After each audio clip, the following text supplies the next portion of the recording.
salientar, então, que a Fernanda é um exemplo de persistência, de determinação, que há de alguns anos esta parte começou comigo em alguns projetos, nomeadamente no complexo projeto dos Arquivos Secretos do Vaticano, e que depois continuou e consegui uma bolsa de doutoramento para fazer uma tese que vai ser de facto inédita e uma referência sobre um importante colégio do Brasil, que é o Colégio da Bahia, onde se formou precisamente o padre António Vieira, e curiosamente os próprios brasileiros consideram que aquele colégio é a grande instituição de educação e de formação de elites no Brasil colonial, nos que eles chamam o Brasil colónia. No entanto, nunca houve um estudo de fundo. O Brasil, com tantas universidades, com tantos investigadores, nunca ninguém se atreveu a investigar aquele colégio, apesar de muitos investigadores e estudiosos terem dito: é preciso fazer uma tese de doutoramento sobre aquele colégio, é preciso fazer uma monografia. Apenas havia pequenos estudos pela rama, assim, muito gerais, etc. E depois a Fernanda Cristina aceitou este desafio extraordinário, lutou para conquistar uma bolsa para defender o projeto, apesar de muitos destinatários céticos, e conseguiu ganhar uma bolsa para o Brasil e para a Universidade, que é a Universidade Federal de Santa Catarina, que é uma terra lindíssima, mas que alguns não consideravam que era a universidade certa, e ela conseguiu. Mas a Fernanda tem várias valências em termos de investigação e vários estudos já desenvolvidos interessantes, mas a tese de mestrado dela foi precisamente sobre a literatura africana, que é a grande paixão tua, a africanidade e a sua literatura, e fez uma tese de mestrado brilhante na Universidade Nova, precisamente sobre questões que ela hoje vai tratar cá relacionadas com a literatura angolana, e que depois ela derivou para o aprofundamento do cânon literário lusófono, que aqui nos vai apresentar. Gostava também de salientar que a Fernanda, além de uma atividade de investigação importantíssima que tem desenvolvido, também tem uma produção literária que se vai afirmando na área do conto e do romance. E, portanto, como muitos já disseram e como eu acho que vai acontecer, a Fernanda vai se revelar daqui a uns tempos como uma grande escritora. Muito obrigado pela tua presença e boa publicação. Obrigada. De 2003 para 2006 eu fiz um mestrado na Universidade Nova, que era exatamente sobre a obra do Manuel Rui, um escritor contemporâneo do Pepe Tela, sobre a obra Rio Seco, que era uma obra até aí muito pouco ou nada trabalhada. Eu até deixei as marcas para me lembrar que o mestrado custou muito a fazer, portanto isto prova que eu tive de ler de uma ponta à outra e analisar de uma ponta à outra. E posteriormente eu comecei a fazer uma tentativa de estudar e de alargar mais essa investigação do Rio Seco para outras obras de contemporâneos e também para obras da África, digamos, lusófona. Portanto, não só Angola, mas tentar ver também como é que era a produção em Moçambique.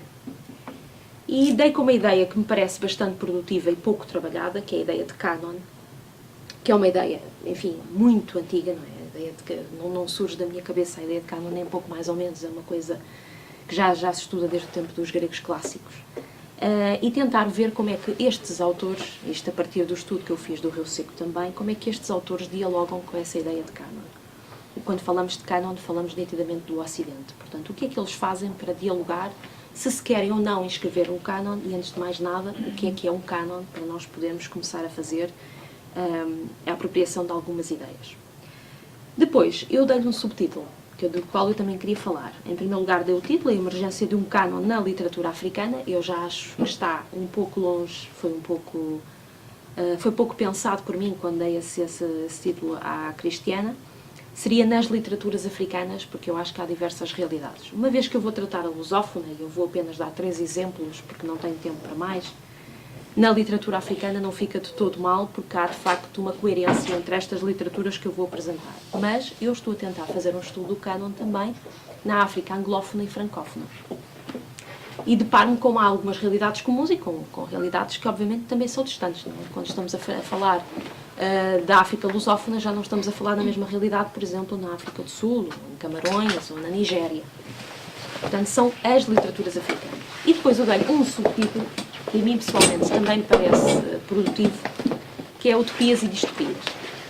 E o que é que isso tem a ver com o cânon? É que para mim a produção do cânon e a inscrição destas literaturas no cânon tem muito a ver com como é que estes autores trabalharam a ideia de utopia e distopia, que aparece sistematicamente. Portanto, eu diria que é quase óbvia. Embora o óbvio, como vocês sabem, depende sempre da perspectiva que se adota. O que é óbvio para um não é óbvio para outro, não é? Portanto, mas a ideia de utopia e distopia, e eu quando trabalhei como professor na cultura, na ideia de cultura negativa, também fiz um texto sobre isso, é uma ideia que é extremamente produtiva para estes autores, porque eles estão em nações que nós chamamos de nações emergentes, estão em processos de descolonização. E escrevem nessa altura, no processo de descolonização e no processo de emergência de uma nacionalidade.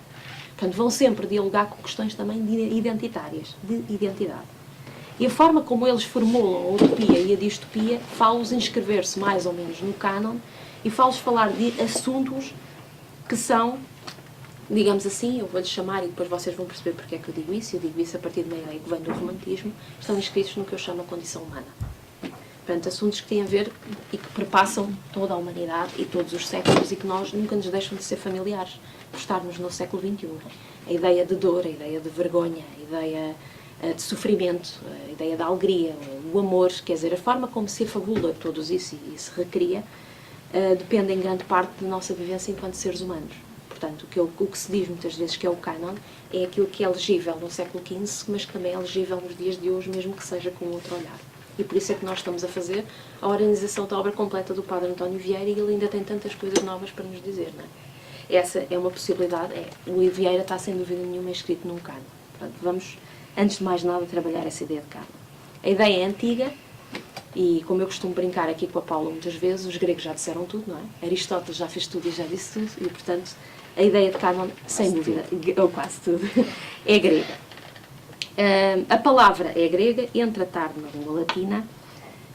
Curiosamente, no grego antigo, refere-se a um instrumento de medida, cânon é um instrumento de medida, uma vara, um esteio, e posteriormente passa a significar regra. Já encontramos com o significado de regra, por exemplo, na Epístola aos Galatas 6,16, ou seja, capítulo 6, versículo 16. No século II significa regra de fé, depois torna-se generalizado o seu uso no século IV pela Igreja. São tudo dados curiosos. E depois esta questão da Igreja vem-me também dialogar com uma outra ideia que eu acho muito produtiva, que é a ideia do meu orientador e é também a minha ideia, que os assuntos nunca aparecem desgarrados uns dos outros e, portanto, que o meu tema de doutoramento nunca está desgarrado no que foi o meu mestrado, ao contrário do que muitas pessoas pensam. Portanto, quem estabelece primeiro os cânones, e vocês já devem adivinhar que é a Igreja, não é? Portanto, é sobretudo quem detém o conhecimento e os eruditos estão dentro da Igreja, portanto, a ideia de cânon é daí que surge. Uma espécie de limpeza do texto, não é? E é isso é que dá a origem às Bíblias e às Vulgatas, é exatamente a ideia de cânon. Portanto, o cânon depende de um processo de aferição por parte das instâncias eclesiásticas, que eram essas as responsáveis pela guarda e a justificação de uma memória religiosa coletiva. E, sobretudo, valor de discussão de âmbito conciliar, disciplinar, dogmático, literário, portanto, textos que eram e começavam a ser cada vez mais limpos, não é? Orígenes, que é um teólogo neoplatónico muito importante, passa a referir-se sobretudo aos textos da Bíblia para se referir a cânon. E o trabalho tem ressonância ao longo do tempo no estudo das Escrituras. Depois de Orígenes de São Jerónimo, a mesma coisa, metodologicamente também tenta fazer uma limpeza de texto. Não está só em causa a representatividade destes textos a nível tipológico, deste texto sagrado, mas também espiritualmente representativo. Portanto, o cânon não é só aquilo que se escolhe, mas também aquilo que pode ser moralmente produtivo. Depois vai surgir um autor, que todos nós conhecemos muito bem, mas que mais uma vez a Paula vai dominar de certeza absoluta e vai-me dar toda a razão se eu disser que ele sabe muito bem o que está a dizer, que é Aristóteles. Sem dúvida que Aristóteles é aquele que fala da mimetização estética, e ainda hoje a poética do Aristóteles é utilizada e é produtiva, porque é ele que faz os padrões artísticos preferenciais, quando são de norma estrutural, quando são de norma funcional. Portanto, esta poética é muito importante. Depois virão os gramáticos de Alexandria. Este conceito de cânon vem a ser utilizado em áreas como a medicina, como a música, como a filosofia, um termo que é introduzido por Epicuro.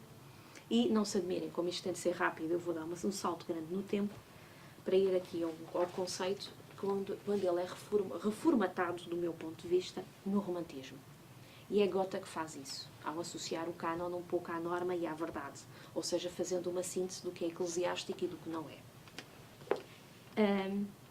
Goethe vai falar, sobretudo, em normas universais e em normas históricas. E isto eu acho importante, ler o que é uma norma universal e uma histórica, e depois eu dou o exemplo que eu considero ser pertinente para me explicar. Normas universais são as que estruturam as formas naturais da literatura e contêm universais da consecução artística, atitudes fundamentais do escritor perante a vida, aquilo que eu disse no início da condição humana. Históricos, conjunto de normas variáveis provindos de espécies literárias socioculturalmente possíveis. Isto é, nós do século XV, por exemplo, se calhar não produzíamos os sermões que produz o Vieira. Portanto, as normas tipológicas do texto literário têm de ser execuíveis com a sua época. Os temas têm de ser lidos à medida que os séculos avançam. Nós temos de ser capazes de ainda perceber hoje o que é um sermão. Portanto, será para ele cânon as duas variantes. Será para ele cânon aquilo que universalmente diz respeito ao homem, mas ao mesmo tempo com uma variação histórica que é nítida, não é? Nós não vamos ter sempre uma produção igual ao longo do tempo e mudam as correntes literárias. Esta preocupação de Goethe parece-me extraordinariamente importante e numa obra chamada Máximas e Reflexões, eu vou passar a citar. Ele diz: a maior cortesia que um autor pode ter para com o seu próprio público é de jamais lhe dar o que as pessoas esperam, mas sim aquilo que ele próprio, em cada um dos degraus da própria e da alheia formação cultural, considera correto e útil. Pronto. Portanto, é assim que ele vai começar por definir cânon, e claro, eu estou a simplificar ao máximo a questão, não é? Porque autor entra, autor não entra, há a questão do estruturalismo, ao historicismo, quer dizer, tudo isto é extremamente complexo, não é? Não me posso muito condenar por estar a fazer esta limpeza, porque tenho mesmo de a fazer para passar à análise dos textos e para vos dizer também qual é a minha ideia de cânon e com que ideia que eu dialogo. Entretanto, nós temos um autor que eu considero basilar nestas questões, não que concorde 100% com ele, mas que eu acho muito importante vocês reterem o trabalho dele, que é o cânon ocidental do Harold Bloom. E o Harold Bloom propõe mesmo uma lista de autores, e eu creio que o problema do Harold Bloom é ser tão fechado, ou seja, fazer uma lista de autores europeus é uma lista perfeitamente fechada, uma lista quase diríamos eurocêntrica, e o Eduardo Said chega a dizer isso no seu livro Orientalismo, que os cânones são considerados muito eurocêntricos e muito fechados, mas ao mesmo tempo que ele diz que sustenta o poder colonial, ou seja, do ponto de vista do Eduardo Said, mas é tão fechado que depois é quase uma hegemonia, digamos assim, destas literaturas, ao mesmo tempo torna-se incontornável. E a ideia de incontornável é também para mim uma ideia de cânon. Ou seja, os escritores africanos não vão de maneira nenhuma conseguir fugir, até porque muitos estão relacionados com a Europa e estudam na Europa, deste chamado cânon ocidental do Harold Bloom. Só que ele faz um cânon efetivamente fechado e ele preocupa-se com uma ideia e escreve um livro que eu não trouxe porque não tenho cá, provavelmente levei para o Brasil, não é? Chamado A Angústia da Influência, que é a tentativa que um autor tem de se inscrever no cânon citando outros. E para eles é isso que existe. Para eles existe um cânon e depois, a partir daí, existem os precursores desse cânon. E então, para o Harold Bloom, muito simplesmente, o cânon seria este. Mais ou menos isto. Os seus escritores-chave são Freud, Proust, Joyce, Kafka. Depois ele diz: tentei representar os cânones nacionais através das suas figuras cruciais. Chaucer, Shakespeare, Milton, Wordsworth, Dickens para a Inglaterra, Montaigne e Molière para a França, Dante para a Itália, Cervantes para a Espanha, Tolstói para a Rússia, Goethe para a Alemanha, Borges e Neruda para a América Hispânica, Whitman e Dickinson para os Estados Unidos. A sucessão dos maiores dramaturgos encontra-se aqui: Shakespeare, Molière, Ibsen e Beckett, e dos romancistas Austen, Dickens, George Eliot, Tolstói, Proust, Joyce e Woolf. Portanto, notam também pelos nomes que ele diz que mulheres, tirando a Virginia Woolf, pouco ou nada, não é? Portanto, brancos e europeus. É este o cânon que ele define. Por isso, ele é muitas vezes acusado de ter este cânon extraordinariamente fechado e depois vai dizer coisas como: não pode haver escrita forte, canónica, fora do processo de influência literária, o qual é um processo incómodo e difícil de compreender. Vai dizer outras como: tem de se carregar o fardo da influência se quiser alcançar uma originalidade digna de nota e fazê-la surgir dentro da riqueza da tradição literária ocidental. E muitas outras. A ansiedade da influência mutila os talentos mais fracos, mas estimula o gênio canónico. Portanto, quem é gênio consegue seguir estes. Quem não é, não consegue e não fica no cânon. Portanto, seria mais ou menos equivalente, e Deus nos livre de pensarmos isto, nós queremos escrever um sermão como o Vieira. Se nós quiséssemos escrever um sermão como o padre António Vieira, esperemos que isso não aconteça, senão eu e a Joana flipamos completamente, mas se isso acontecesse, nós teríamos como cânon sempre a influência do Vieira. Era mais Portanto, um seríamos apócrifo. mais um apócrifo. Acho que já não se aguenta para serem mais. Mas seria mais ou menos esta a ideia, assim, como exemplificação. O autor canónico também é muitas vezes visto como um autor clássico. Ninguém tira do cânon Homero. não diz isto, mas isto é verdade. Portanto, cânon aparece associado à preservação de uma tradição, no caso, Vítor Aguiar e Silva assim considera, ao capital cultural, quase a ideia de Bourdieu, à herança cultural, portanto, à transmissão às gerações seguintes de obras de valor cultural, o Bloom defende essa ideia, e depois também temos que a representatividade de autores relacionada com a valorização de géneros. Sabemos, por exemplo, tragédias e épicos, elas estão lá. Não é? Portanto, isso também faz parte do cânon.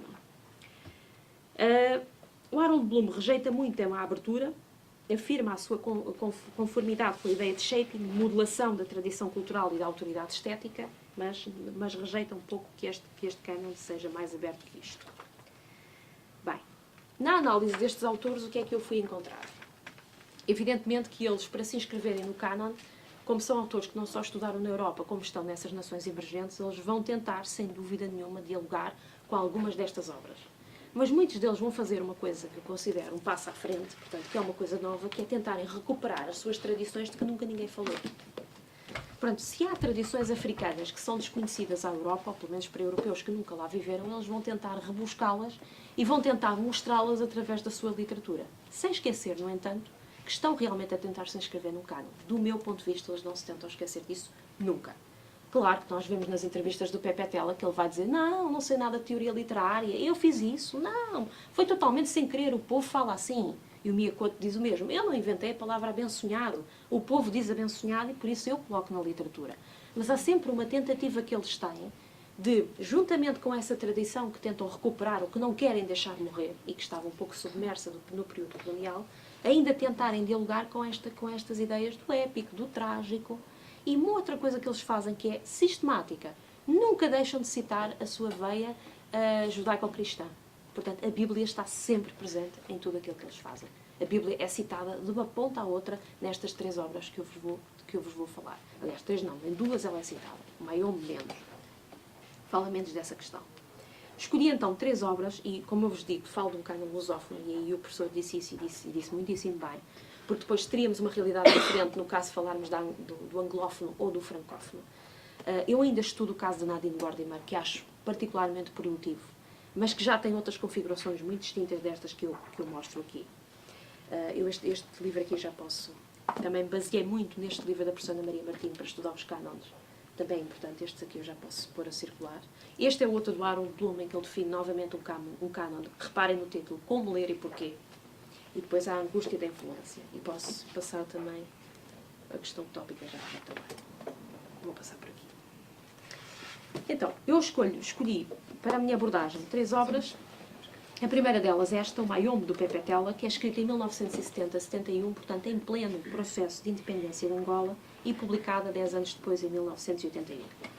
Eu diria que ele tem outro, que também é A Menina dos Olhos dele, e que também é uma espécie de épico, mas que eu não tenho tão bem estudada, que é a Luigi, que eu não pude trazer, que é um livro bem maior, mas em que, de facto, a sua heroína é uma mulher, e isso é mais raro, porque aqui é uma história de homens. Basicamente é uma história de homens. Porquê? Porque é uma história de guerra. São homens que estão em guerra. Mayombe é mesmo o nome de uma floresta que fica no enclave de Cabinda, uma floresta praticamente impenetrável, quer dizer, com muitas dificuldades geográficas, não é? Como toda Angola e como toda a África. E eles estão num cenário de guerra que é muito particular. Esse cenário de guerra vai ser tratado tal e qual como se fosse uma tragédia grega. Estão os vários guerreiros e chega-se um à frente e diz, agora eu sou o narrador. E ele toma a voz e toma a palavra.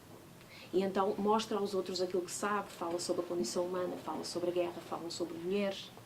E o que acontece é que este processo que eles fazem é um processo centrípeto de reflexão, sobretudo reflexão sobre Angola, sobretudo reflexão e como metáfora do próprio MPLA. E depois eles têm uma espécie de movimento para fora centrífugo, que é um movimento que os leva ao exterior, que é a cidade mais próxima, que é Dolisie, onde eles basicamente vão ter com mulheres. Podem ser namoradas, amigas, prostitutas, e aí novamente voltam a ensinar a condição humana através dos diálogos. Dentro deste ponto em que eles estão todos juntos, eles chegam-se à frente e, em geral, ele diz, eu agora vou falar. Portanto, eles valem quase como uma tragédia, quase a encenação de uma tragédia. Primeira questão que vai aparecer em todos nestes 3 romances que eu vou abordar, a questão do espaço. Aqui é a floresta, que é o palco de guerra, mas também é o espaço de planificação do futuro. Portanto, a alegoria do espaço. O espaço como alegoria de uma renovação. Segundo aspecto que também vai aparecer, sobretudo no Niquetes, da Paulina Chesiane. polifonia. Várias vozes a falarem, como eu vos disse. Uma teia de realidades distintas. Chegar-se à frente para falar e dizer e no final ainda haver um narrador que nós desconhecíamos. Um narrador que se chega à frente e diz, afinal quem narrava tudo isto era eu, o comissário político. E nós não sabemos de princípio quem é o narrador de tudo. Portanto, há um narrador total e omnisciente e há cada um a tomar a sua voz. Há um herói coletivo do romance, tal e qual como do épico. Este herói coletivo é o próprio povo. São eles todos como um só. Todos por um. A plurivocalidade lembra-nos também, e este, reparem, o diálogo socrático. Portanto, o tentar, o perguntar, o responder, a discussão, o confronto, a multiplicidade de respostas. Não haver só uma resposta. Esta questão é muito importante também no talvez. Pepe Tela não tem uma resposta única para as coisas, então está necessariamente só a encetar a guerra colonial, mas as guerras tribais. Há várias tribos que estão ali representadas e elas discutem as coisas e os seus problemas. É um diálogo socrático que não é manicaísta, não tem nada de manicaísta. Não é como poderíamos ler só porque é de 1970, é anticolonialista. Não é. Essas coisas muitas vezes aparecem até elogiado. Portanto, não é questão de ser, é questão tribal, entre eles. É questão do povo. E isto é importante. Isto é importante, é uma coisa nova que aparece em 1970, e mesmo na publicação de 81 que ele faz do Mayom. É novo dizer-se isso. É novo dizer-se que vamos abordar a questão tribal. Portanto, já não há só o dizer vamos arruinar, vamos dizer mal da guerra, etc. A questão da guerra como tema, isso já aparece nas teogonias arcaicas. Ele inscreve muito bem a questão dos conflitos divinos entre titãs e Olimpos. Anterior à dos gigantes quetonianos contra Zeus.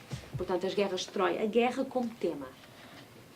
Depois o código romanesco. Portanto, o código romanesco modalizado epicamente. Portanto, é o romance, efetivamente é, mas está modalizado de uma forma épica. Tem estas características do épico que eu acabei de vos dizer. Depois, a professora Ana Mafalda Leite fala de uma questão que eu acho importante, a originalidade. Este tipo de literatura aparece, e isto não será de estranhar, em países africanos com guerra, que tiveram guerra. É o caso da Argélia, Zimbábue, Quénia, Zaire e o sul de África. Este tipo de características de falar da guerra, da plurivocalidade, do diálogo socrático, do herói coletivo, é muito mais típico nestes países do que nos outros. Embora não tenha visto um caso semelhante ao Pepe Tela na África do Sul.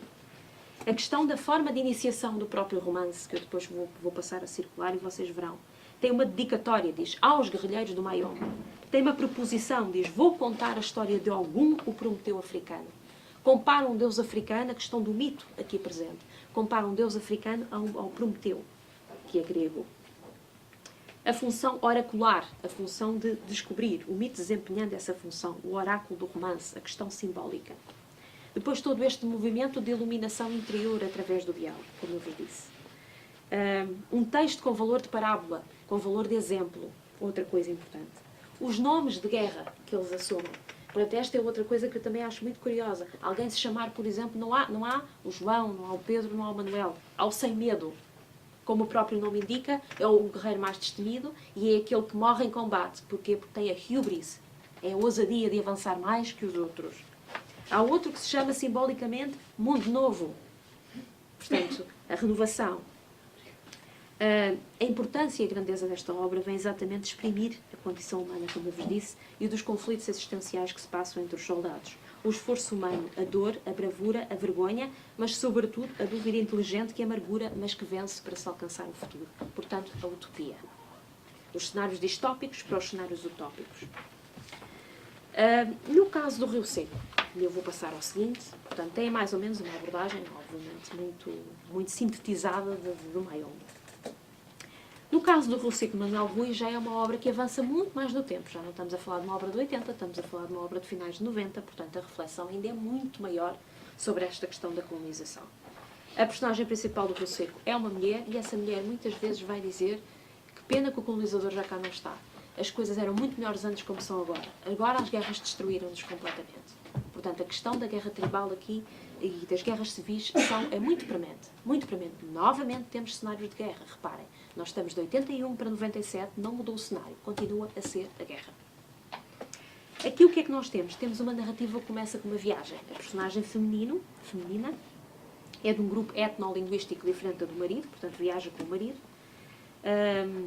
É da Lunda, ela fala de Choco e Opioko, e ele fala Quimbundo, portanto há aqui até um problema linguístico, ela fala várias línguas, e eles viajam num barco que também tem um nome simbólico, o barco chama-se Boa Sorte, que eu acho muita graça. Mas vocês vejam o título do livro, chama-se Rio Seco. O título é distópico. O título já está, ele próprio, a remeter para a secura, não é? Para a falta de soluções. Isto foi uma coisa que eu, quando defendi a tese de mestrado, disseram, vincou pouco a questão do título era importantíssima, e de facto mais tarde eu percebi que de facto a questão do título é importantíssima. Esta viagem é feita em direção a um espaço muito próprio, uma ilha. E isto tem também algo de simbólico. Uma ilha que praticamente pela sua descrição inicial nós diríamos, não existe. Porque é tão perfeita, tão perfeita, tão perfeita, e tem uma descrição tão genesíaca, tão parecida com a do Gênesis, que vocês dizem, mas este lugar é utópico, completamente. Recorre muito à utopia de Thomas More. A questão do espaço, como eu disse, é de um espaço reformador. Portanto, eles ao irem para essa ilha, a ilha simboliza um ideal reconstrutor. É um espaço quase inexistente. Mais do que isso, no final descobre-se que esta ilha é uma península, é um istmo. Quer dizer que até há uma ligação à Terra, afinal não é tão utópico. E nós descobrimos que é um istmo, que é uma península, quando percebemos que dentro daquela encenação de um espaço perfeito começa a haver guerra, começa a haver fome, começa a haver dissidência, começa a haver vergonha, começa a haver lutas constantes. Depois, a questão também de ser uma personagem no feminino, portanto, temos uma narração sobretudo no feminino, mas mais do que isso, de uma mulher velha. A questão do poder gerontocrático, a questão da sabedoria estar com o mais velho, é outra coisa muito recorrente no Pepetela. Também acontece, por exemplo, na parábola do Cágado Velho. São coisas muito recorrentes de dar-se o respeito ao velho. É ela que explica aos mais novos como se dão as coisas. É ela que passa a tradição das sociedades tradicionais. As descrições de guerra são intensificadas até pela própria experiência de vida dela, que foi sempre de guerra. E, como eu vos disse, não só nomes simbólicos, mas também números simbólicos que vão muito dialogar com a Bíblia. Portanto, o número 3 está presente de uma ponta à outra. Até em coisas distópicas. Deu-lhe 3 facadas. Há sempre uma coisa que acontece 3 vezes. E, finalmente, eu passaria a Niquetes. Eu tenho de colocar esse a circular. Pode ser o que eu sei que primeiro, então. O caso da Niquetes, ou do Niquetes, que a Niquetes porque é uma dança. Niquetes é uma dança, significa uma dança, uma espécie de dança renovadora, não é? Tradicional.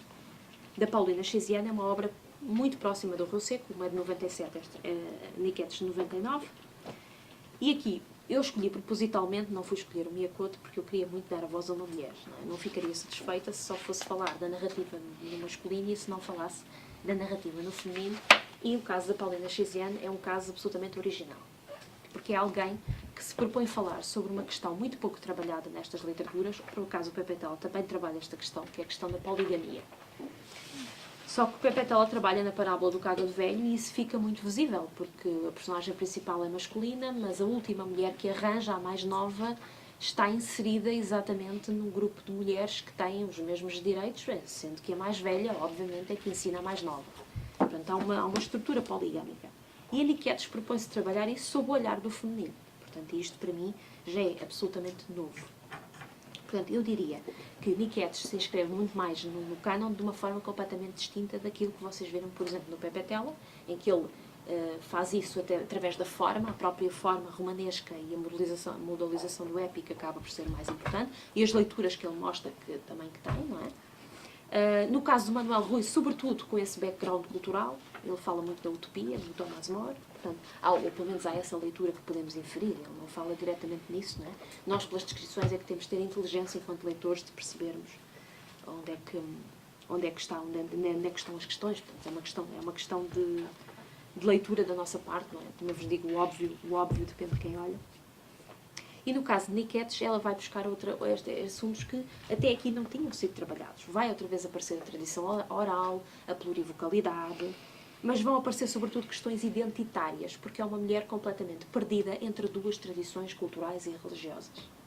Portanto, é uma mulher perdida entre a tradição local, que é a tradição africana da poligamia, e um casamento cristão. Portanto, é uma mulher que, tendo um casamento cristão, o homem arranja outra mulher e, portanto, ela sente-se traída dentro desse casamento cristão, mas também acha que o homem não é poligâmico na forma tradicional, porque ela não conhece as outras mulheres e não vive de forma equânime, não é? Igualitária com elas. E ela propõe-se a fazer exatamente o mesmo que ele. Portanto, ela acaba por, numa altura em que acha que ele já morreu, anda com o cunhado, que é o chamado Puchinga, o levirado. Portanto, aqui é confuso. Ela vai se envolver com o cunhado, depois envolve-se com outros homens. É uma forma de afirmação do feminino. É uma forma de questionar a poligamia, de questionar o papel e o valor da mulher. E ela faz isso com um espelho à sua frente, a quem ela sempre pergunta: e tu, gêmea minha, o que pensas? Portanto, há este questionamento ao espelho, que é constante da sua própria imagem, que é o questionamento: quem sou eu? Quem sou eu no meio da minha tradição? É uma mulher, como nós diríamos no Brasil, que não se acha. Porque ela nem se acha numa tradição cristã, não é feliz no casamento porque ele atrai, mas também não é feliz na poligamia porque tenta várias alianças com as outras mulheres do marido e não consegue vencer, digamos assim, não consegue ser feliz. Portanto, ela faz uma espécie de morte simbólica destas duas tradições que aprendeu para ser ela própria. E isto são coisas que são muito bem trabalhadas no Diquetes, são extremamente complexas. Diquetes é o nome de uma dança que ela faz, uma espécie de dança renovadora frente ao espelho. Uma espécie de restauração do seu próprio interior. E é difícil quase de vos explicar as reviravoltas que este romance dá. Porque tudo isto é absolutamente simbólico, tudo isto é mítico. Estes questionamentos existenciais de Rami, que é esta personagem principal, fala mergulhar no abismo existencial em que submerge lentamente nas armadilhas de um casamento fracassado. Depois temos também, como eu vos digo, a questão do espaço. O espaço iniciático, se numa parte era o Mayombe, na outra era a ilha, aqui é o espaço da casa, é o espaço é perguntas ao espelho. E depois temos outra questão, que é a questão bíblica de que eu tinha falado no início. E a questão bíblica aqui é importante. O texto do romance de Paulina operacionaliza diversas estratégias intertextuais. Outra possível leitura paródica é a releitura da Bíblia. Portanto, recorrem muitas das vezes às histórias bíblicas como entrecortar do discurso. E isto também é uma coisa que acontece muito no Manuel Rui. Há uma estudiosa chamada Rose Muraro que dá uma interessante visão da divindade, dizendo assim, diz esta estudiosa num livro chamado O Martelo das Feiticeiras. Gosto muito do nome. Na primeira etapa, o mundo é criado por uma deusa-mãe sem auxílio de ninguém. Na segunda, ele é criado por um deus andrógeno, um casal criador. Na terceira, um deus macho ou toma o poder da deusa ou criou o mundo sobre o corpo da deusa primordial. Finalmente, na quarta etapa, um deus macho criou o mundo sozinho. Portanto, isto é um bocado uma crítica ao patriarcalismo da sociedade. E é isso que aparece muito no Niquetes. É isso que é ensinado no Niquetes. Essa hibridez religiosa e cultural. Portanto, esta Rami faz várias coisas que estão até na Bíblia, banhar-se no Rio Jordão, tentar se libertar. Portanto, há a questão também do pecado que entra aqui. Portanto, tudo isto, esta mistura entre o tradicional e entre a cultura judaico-cristã é o mais importante. São os temas centrais. Portanto, ela não... Diz? Sim, eu vou acabar. Aliás, acabei praticamente. Portanto, só para vocês verem que nos três romances trabalha-se o cânon de forma distinta. Como vocês viram, no caso do Pepetela, do Mayombe, a encenação do espaço é feita entre o épico e o romanesco. A encenação do Manuel Rui já é um pouco diferente, recorre às leituras, onde nós temos de ter a percepção das leituras que ele fez antes de escrever a obra, portanto, toda a sua bagagem cultural, digamos assim, e no caso da Paulina Chiziane é um questionamento constante entre o religioso e o cultural. É isso. Obrigada.